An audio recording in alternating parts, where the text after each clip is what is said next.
Good day, everyone. I am Chen Ramos, and today we'll be discussing one of the topics under forest ecosystem, which is forest entomology. So to start, we define entomology as the study of insects. This includes all organisms under the class Insecta. Insects are the most diverse group of organisms in the world. Beetles alone account for roughly 25% of all known animal species. So ganun sila kadami. Then insects can be characterized as being arthropods with three distinct body regions called tagmata, or pag singular, those are called the tagma. So ito yung head, the thorax, and the abdomen. Then insects also have 6 legs, a pair of compound eyes, and a pair of antennae. Then important reminders, although most insects have wings, not all of them do. Some are considered primitively wingless, meaning they never evolved to have wings. And some are considered secondarily wingless, meaning yung ancestors nila might have had wings, but through evolution, they lost those wings. So now we go to the external anatomy of the insect. So again, meron three regions. No? So the first of those tagma is the head. So the head houses the sensory organs of the insect. So these organs include the pair of antennae, which can come in different sizes and different shapes across different species. And they also have a pair of compound eyes that are made of individual units called the ommatidia. So those give the illusion na para sila may pupils, no? Para sila may dark spots or black spots sa kanilang mata. Pero wala talaga silang pupils. Illusion lang yon nung ommatidia. Then in some insects, this is not present in all insects, but some have 1 to 3 simple eyes. Dito sa picture makita natin siya sa may pagitan ng antennae, itong tatlong bilog. So those are called the ocelli, which are not really used for vision, but rather for detecting different intensities of light. Then of course, sa head makikita din natin different mouth parts. And these mouth parts can come in different types and can be oriented in different ways. And those can be very useful for identification, especially at the order level. Next, we have the thorax, which is the tagma that is between the head and the abdomen. So the thorax is often referred to as the region of locomotion. Why? Because here we find na nakalagay yung 3 pairs of legs and 2 pairs of wings. And the thorax can further be subdivided into 3 segments. The prothorax, which is closest to the head, the mesothorax, which is in the middle, and the metathorax, which is closest to the abdomen. So, meron 3 segments ang insect thorax, and meron ding 3 pairs of legs. They have 1 pair of leg per segment. Then, paano naman yung wings? Kasi 2 pairs lang yun, no? So, the 2 pairs of wings, the forewing and the hind wing, are attached to the mesothorax and the metathorax. So, yung forewing nasa mesothorax, which we also call the mesothoracic wing, and the hind wing is attached to the metathorax, so we refer to that as the metathoracic wing. So different insects have different types of legs, no, depending on their ecology and the purpose that they need. But in general, insect legs follow the same basic anatomy.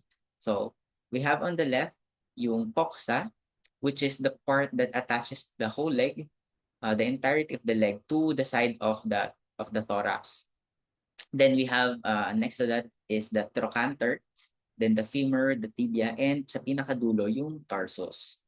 Then on the right, we can see 4 types of insect legs, pero hindi lang ito yung lahat na meron. Meron pang other types, but these are some of the most common. So we have the digging leg, also called the fossorial leg, which is found in burrowing insects. So yung mga mole cricket, yung mga nagdidig underground, ayan, meron yan. Usually sa foreleg. Then we have the predatory leg. Ito very very iconic ito, no, sa mga praying mantis. Foreleg nila ito. They use it to catch and hold prey. And it is also sometimes referred to as raptorial leg. Then we have the jumping leg, which is of course common sa mga grasshopper at mga crickets.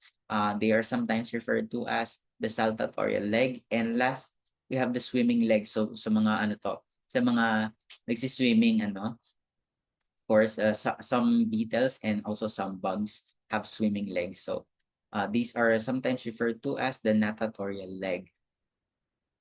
Then, of course, kung meron sa legs, meron din sa wings na mga modifications. Ano. Sa pinaka-left, we have the elytra.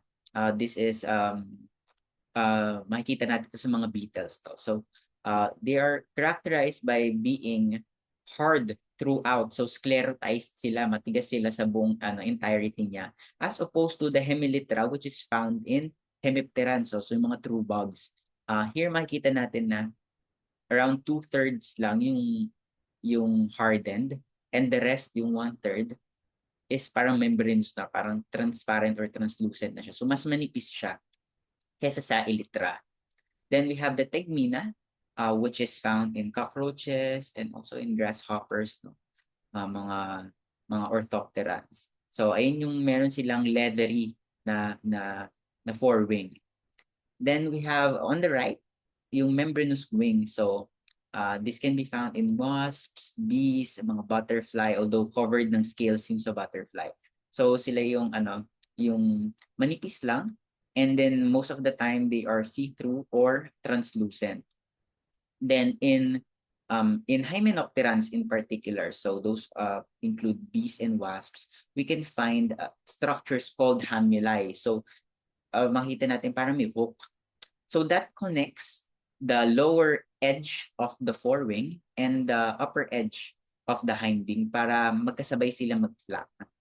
Then, na-discuss kanina that insects have, mga winged insects have 2 pairs of wings.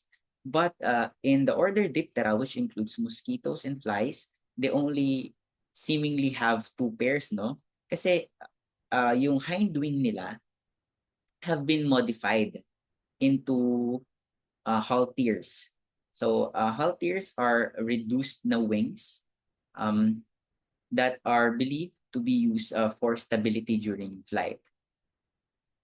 And last, we have the last stigma, which is the abdomen, which houses the vital organs of the insects. So vital organs, why? Kasi nandito yung organs for respiration, digestion, and reproduction.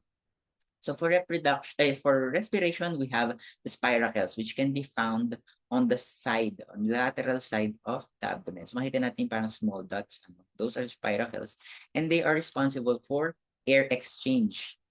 Next, we have digestion. For digestion, of course, the mouth is located sa head.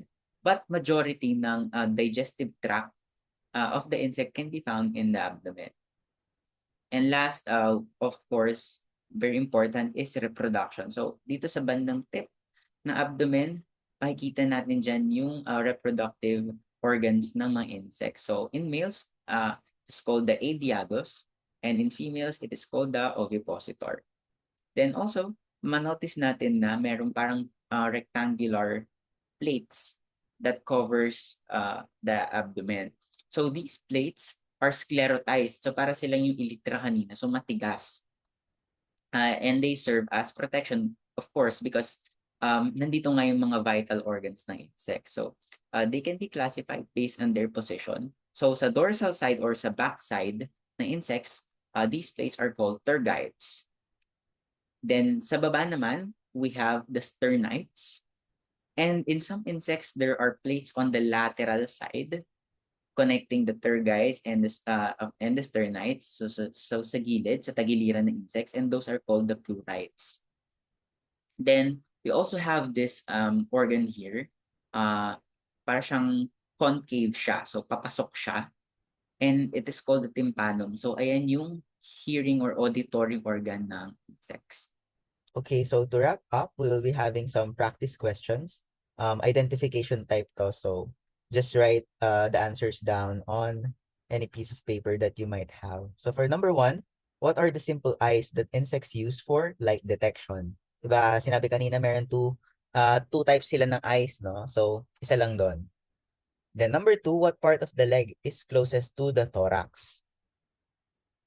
And number 3, madaming wing modifications na, but what are the modified hind wings that are found in dipterans such as mosquitoes and flies? So you can pause this video if you need more time, but i-answer reveal na natin ngayon. So for number 1, the answer is ocelli. So meron dalawa, di ba? Meron compound eyes. And then meron for light detection lang is yung ocelli. Then number 2, the closest to the thorax is the coxa. And for number 3, yung wing modification na unique sa mga dipterans is yung halteres.